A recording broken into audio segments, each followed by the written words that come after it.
ಇನ್ನು ಲೋಕಸಭೆಯಲ್ಲಿ ಈ ಬಾರಿ ಗದ್ದಲ ಮುಂದುವರೆದಿದೆ. ಲೋಕಸಭೆ ಸ್ಪೀಕರ್ ಓಂ ಬಿರ್ಲಾ ವಿರುದ್ಧ ಕಾಂಗ್ರೆಸ್ ಸಂಸದರು ಅವಿಶ್ವಾಸ ನಿರ್ಣಯದ ಅಸ್ತ್ರವನ್ನ ಹೂಡಿದ್ದರು. ಲೋಕಸಭೆಯ ಪ್ರಧಾನ ಕಾರ್ಯದರ್ಶಿಗೆ ಅವಿಶ್ವಾಸ ಗೊತ್ತುವಳಿ ನೋಟಿಸ್ ಅನ್ನ ಸಲ್ಲಿಸಲಾಗಿದೆ. ಇಂಡಿ ಒಕ್ಕೂಟದ ಬಹಳಷ್ಟು ಸಂಸದರು ಈ ಅವಿಶ್ವಾಸ ನಿರ್ಣಯಕ್ಕೆ ಸಂಬಂಧಪಟ್ಟ ಹಾಗೆ ಸಹಿ ಮಾಡಿದ್ದಾರೆ. ಸುಮಾರು 118 ಸಂಸದರು ಅನ್ನೋದು ಗೊತ್ತಾಗ್ತಾ ಇದೆ. ಮತ್ತೊಂದು ಕಡೆ ತೃಣಮೂಲ ಕಾಂಗ್ರೆಸ್ ಈ ಕ್ರಮದಲ್ಲಿ ಭಾಗವಹಿಸಿಲ್ಲ. ಹಾಗಾದ್ರೆ ಒಟ್ಟಾರೆ ಆಗಿರುವಂತಹ ಬೆಳವಣಿಗೆಗಳು ಏನೇನು, ಬನ್ನಿ ರಿಪೋರ್ಟ್ ಅಲ್ಲಿ ನೋಡ್ಕೊಂಬೋಣ.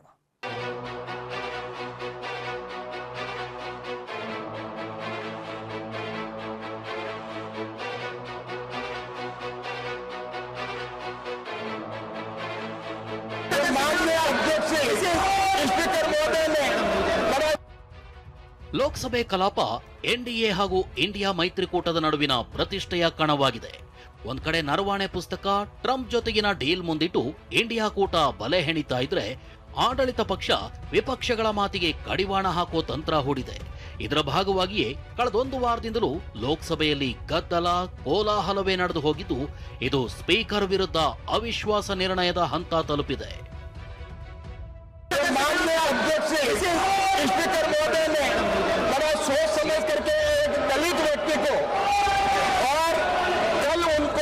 ವಿಷಯ ಇಷ್ಟೇ, ಕೇಂದ್ರದ ಬಜೆಟ್ ಮೇಲಿನ ಚರ್ಚೆಗೂ ಮುನ್ನ ರಾಹುಲ್ ಗಾಂಧಿಗೆ ಅವಕಾಶ ಕೊಡಬೇಕು ಅನ್ನೋದು ಇಂಡಿಯಾ ಮೈತ್ರಿಕೂಟದ ವಾದ. ಯಾಕಂದ್ರೆ ರಾಹುಲ್ ಗಾಂಧಿ ಕಲಾಪದಲ್ಲಿ ಮಾತನಾಡಿದಾಗೆಲ್ಲ ಮಾಜಿ ಸೇನಾಧಿಕಾರಿ ನರವಾಣೆ ಅವರ ಅಪ್ರಕಟಿತ ಆತ್ಮಚರಿತ್ರೆಯ ಪ್ರಸ್ತಾಪ ಮಾಡ್ತಾರೆ. ಹಾಗೆಲ್ಲ ಸ್ಪೀಕರ್ ಆದಿಯಾಗಿ ಬಿಜೆಪಿ ಸದಸ್ಯರು ಆ ಬಗ್ಗೆ ಮಾತನಾಡದಂತೆ ಅಡ್ಡಗಾಲು ಹಾಕ್ತಾರೆ. ಈ ಕಾರಣಕ್ಕೆ ರಾಹುಲ್ ಗಾಂಧಿ ಅವರ ಭಾಷಣವನ್ನು ಕೆಲವೊಮ್ಮೆ ನಿರಾಕರಿಸಲಾಗಿದೆ. ಸ್ಪೀಕರ್ ಓಂ ಬಿರ್ಲಾ ಅವರ ಈ ನಡೆ ಇಂಡಿಯಾ ಮೈತ್ರಿಕೂಟವನ್ನ ಅಸಮಾಧಾನಗೊಳ್ಳುವಂತೆ ಮಾಡಿದೆ. ಸ್ಪೀಕರ್ ಆದವರು ಪಕ್ಷಾತೀತವಾಗಿ ನಡ್ಕೊಳ್ಬೇಕು, ಬರೀ ಸರ್ಕಾರ ಹೇಳಿದ ಹಾಗೆ ಕೇಳಬಾರದು ಅಂತ ವಿಪಕ್ಷಗಳ ಸದಸ್ಯರು ಟೀಕಾಸ್ತ್ರ ಬಿಟ್ಟಿದ್ದಾರೆ. ಇದರ ಮುಂದುವರೆದ ಭಾಗ ಎಂಬಂತೆ ಸ್ಪೀಕರ್ ವಿರುದ್ಧ ಅವಿಶ್ವಾಸ ನಿರ್ಣಯದ ನೋಟಿಸ್ ಸಲ್ಲಿಕೆ ಮಾಡಿದ್ದಾರೆ.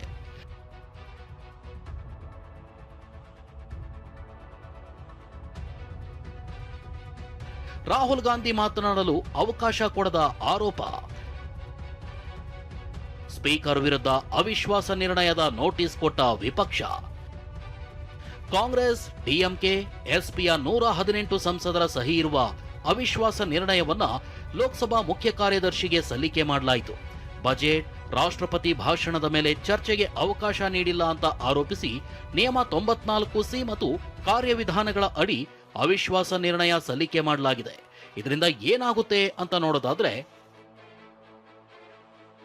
ಸಂವಿಧಾನದ ಆರ್ಟಿಕಲ್ 94ಸಿ ಅಡಿ ಸ್ಪೀಕರ್ ಪದಚ್ಯುತಿ ಪ್ರಕ್ರಿಯೆ ನಡೆಸಲಾಗುತ್ತೆ. 14 ದಿನಗಳ ಮುನ್ನ ಪದಚ್ಯುತಿ ನಿರ್ಣಯದ ನೋಟಿಸ್ ನೀಡಬೇಕು. ಆರ್ಟಿಕಲ್ 96ರಡಿ ನಿರ್ಣಯದ ವೇಳೆ ಸ್ಪೀಕರ್ ಸಭೆಯ ಅಧ್ಯಕ್ಷತೆಯನ್ನು ವಹಿಸುವಂತಿಲ್ಲ. ಡೆಪ್ಯೂಟಿ ಸ್ಪೀಕರ್ ನಿರ್ಣಯದ ವೋಟಿಂಗ್ ಪ್ರಕ್ರಿಯೆ ನಡೆಸಬೇಕು. ಲೋಕಸಭೆ ಸದಸ್ಯರ ಬಹುಮತದ ಆಧಾರದಲ್ಲಿ ಪದಚ್ಯುತಿ ಪ್ರಕ್ರಿಯೆ ನಡೆಸಲಾಗುತ್ತೆ. ಈ ವೇಳೆ ಸ್ಪೀಕರ್ಗೆ ನಿರ್ಣಯದ ಬಗ್ಗೆ ಮಾತನಾಡೋ ಅಧಿಕಾರವಿದೆ. ಸ್ಪೀಕರ್ಗೆ ಮತದಾನದಲ್ಲೂ ಭಾಗವಹಿಸುವ ಅಧಿಕಾರ ಇರಲಿದೆ. ಪದಚ್ಯುತಿಗೆ 50%ಕ್ಕೂ ಹೆಚ್ಚಿನ ಲೋಕಸಭಾ ಸದಸ್ಯರ ಮತ ಬೇಕು. ನಿರ್ಣಯದ ಪರ ಮತದಾನ ಮಾಡಿದ್ರೆ ಮಾತ್ರ ಸ್ಪೀಕರ್ ಪದಚ್ಯುತಿಯಾಗುತ್ತೆ. ಬಹುಮತ ಇಲ್ಲದೆ ಇದ್ರೆ ಪದಚ್ಯುತಿ ನಿರ್ಣಯಕ್ಕೆ ಸೋಲಾಗಲಿದೆ. ಸದ್ಯ ಲೋಕಸಭೆ ಮುಖ್ಯ ಕಾರ್ಯದರ್ಶಿಗೆ ವಿಪಕ್ಷಗಳು ಪತ್ರ ಕೊಟ್ಟಿವೆ. ಆದರೆ ಲೋಕಸಭೆಯಲ್ಲಿ ಆಡಳಿತ ಪಕ್ಷ ವಿಪಕ್ಷಗಳ ಸಂಖ್ಯಾಬಲ ಹೇಗಿದೆ ಅಂತ ನೋಡೋದಾದ್ರೆ, ಆಡಳಿತಾರೂಢ ಎನ್ಡಿಎಗೆ 293 ಸದಸ್ಯರ ಬಲವಿದೆ. ಆದರೆ ಇಂಡಿಯಾ ಒಕ್ಕೂಟಕ್ಕೆ 234 ಸದಸ್ಯರ ಬಲವಿದೆ. ಇನ್ನು ಇತರರು 13 ಸಂಸದರಿದ್ದಾರೆ. ಲೋಕಸಭೆಯಲ್ಲಿ ಬಹುಮತಕ್ಕೆ 272 ಸದಸ್ಯರ ಮತಗಳು ಅವಶ್ಯಕತೆ ಇದೆ. ಹೀಗಾಗಿ ಕೊಟ್ಟ ನೋಟಿಸ್ನಲ್ಲಿ ದಿನಾಂಕವನ್ನ ತಪ್ಪಾಗಿ ನಮೂದಿಸಲಾಗಿದೆ. ಬಳಿಕ ತಿದ್ದುಪಡಿ ಮಾಡಲಾಗಿದೆ. ಸಂಖ್ಯಾಬಲವನ್ನ ಗಮನಿಸಿದ್ರೆ ನಿರ್ಣಯ ತಿರಸ್ಕಾರವಾಗುವುದು ಬಹುತೇಕ ಖಚಿತವಾಗಿದೆ. ನೋ ಕಾನ್ಫಿಡೆನ್ಸ್ ಮೋಷನ್ ಅಡ್ಮಿಟ್ ಮಾಡೋದು ಬಿಡೋದು ಸ್ಪೀಕರ್ಗೆ ಫೈನಲ್ ಅಥಾರಿಟಿ, ಇಲ್ಲಾಂದ್ರೆ ರಾಷ್ಟ್ರಪತಿಗಳು ಇಂಟರ್ವ್ಯೂನ್ ಆಗಬೇಕು. ಅದು ಸೀನ್ ಇಲ್ಲ ಮೇಡಮ್, ಆ ಸೀನ್ ಇಲ್ಲ. ರಾಷ್ಟ್ರಪತಿಗಳು ಇಂಟರ್ವ್ಯೂನ್ ಆಗಿ ಇಲ್ಲೇ ಹೌಸ್ ನಾಗೆ ಡಿಸೈಡ್ ಆಗ್ತದೆ. ಸ್ಪೀಕರ್ ರಿಜೆಕ್ಟ್ ಮಾಡಬಹುದು, ಎಕ್ಸೆಪ್ಟ್ ಮಾಡಬಹುದು. ಎಕ್ಸೆಪ್ಟ್ ಮಾಡಿದ್ರೆ ಮತಕ್ಕೆ ಹಾಕ್ತಾರೆ, ಅಲ್ಲಿ ಮತ್ತೆ ಇದಾಗ್ತದೆ. ಎಕ್ಸೆಪ್ಟ್ ಮಾಡಲಿಲ್ಲ ಅಂದ್ರೆ ಅದು ರಿಜೆಕ್ಟ್ ಆಗೋದು.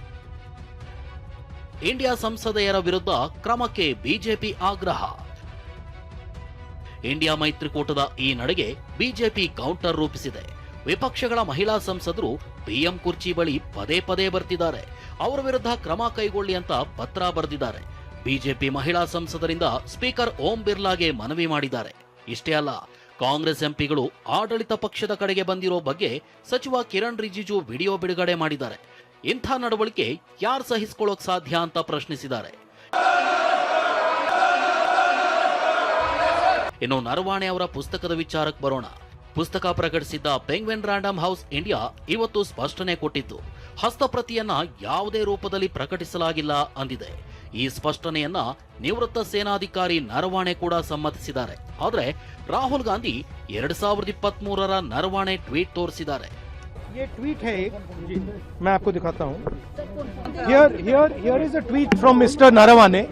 ये देख लीजिए please. Can you read, sir, please? Manoj Narawane ji. It's a tweet that says, "Hello friends, my book is available now. Just follow the link." Either Mr. Narawane is lying, and I believe the army chief. Okay, I don't think he will lie, or Penguin is lying. Somebody needs to. Both cannot be telling the. ಸದ್ದು ಗದ್ದಲದ ನಡುವೆ ಇವತ್ತು ಲೋಕಸಭೆ ಮುಂದೂಡಿಕೆ ಮೇಲೆ ಮುಂದೂಡಿಕೆ ಆಯಿತು. ಆದರೆ 2 ಗಂಟೆ ಬಳಿಕ ಬಜೆಟ್ ಅಧಿವೇಶನದ ಮೇಲಿನ ಚರ್ಚೆ ಶುರುವಾಗಿ ಸುಗಮವಾಗಿ ನಡೆದಿದೆ. ಮಧ್ಯಾಹ್ನದ ಬಳಿಕ ನಡೆದ ಕಲಾಪದಿಂದ ಸ್ಪೀಕರ್ ಬಿರ್ಲಾ ದೂರ ಉಳಿದಿದ್ದಾರೆ. ನಿರ್ಣಯದ ಬಗ್ಗೆ ಮಾರ್ಚ್ 9ಕ್ಕೆ ತೀರ್ಮಾನವಾಗುವ ಸಾಧ್ಯತೆ ಇದೆ. ಅಲ್ಲಿವರೆಗೂ ನೈತಿಕತೆಯಿಂದ ಪೀಠದಲ್ಲಿ ಕೂರದಿರಲು ಓಂ ಬಿರ್ಲಾ ತೀರ್ಮಾನಿಸಿದ್ದಾರೆ. ಮಹೇಶ್ ಈರಣ್ಣ, TV9, ನವದೆಹಲಿ.